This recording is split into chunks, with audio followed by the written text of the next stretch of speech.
In this screencast, we're going to look at using spreadsheets to do some of the budget calculations. On this slide, you can see the assumptions for our revenue forecasts. We have 4 months, November, December, January, and February.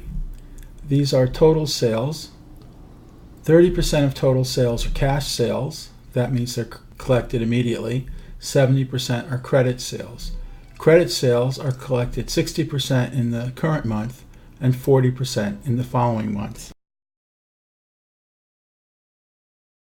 Here I've set up a spreadsheet. In column A, there's the month of the sale. In column B, the type of sale. And in column C, the amount of the sale. Now notice that I have already broken out cash sales, which are 30% of the total, from credit sales, which are 70% of the total. On this slide, I showed the collection of the cash sales. For example, cash sales of $30,000 in November are collected in November. Cash sales of $36,000 in December are collected in December. At the bottom of the month cash is collected columns, you'll see a total which will add up all of the cash flows for that month. 60% of credit sales are collected in the current month and 40% in the following month. For the month of November, that means 60% of $70,000 or $42,000 is collected in November, and 40% of $70,000 or $28,000 is collected in December. On this slide, you can see the collections for credit sales from December. $50,400 collected in December and $33,600 collected in January. Now we can calculate the total cash collected in a given month.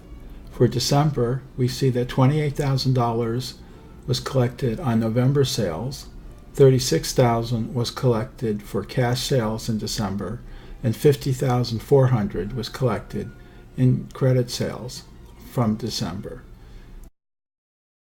Similar explanation can be provided for January. I'm going to use a very similar setup to look at cash payments due to inventory purchases.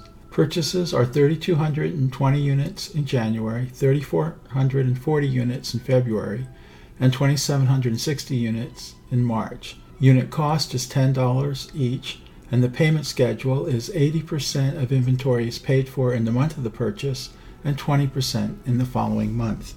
To get started, I've added the number of units purchased per month and the total amount of the purchases.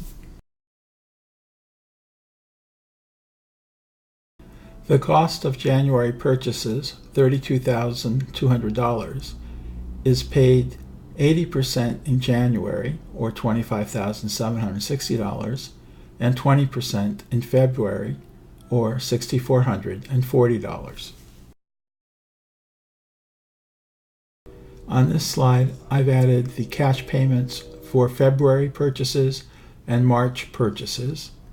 With that done, you can see that the total cash paid out in February is $33,960, and the total cash paid out in March is $29,040.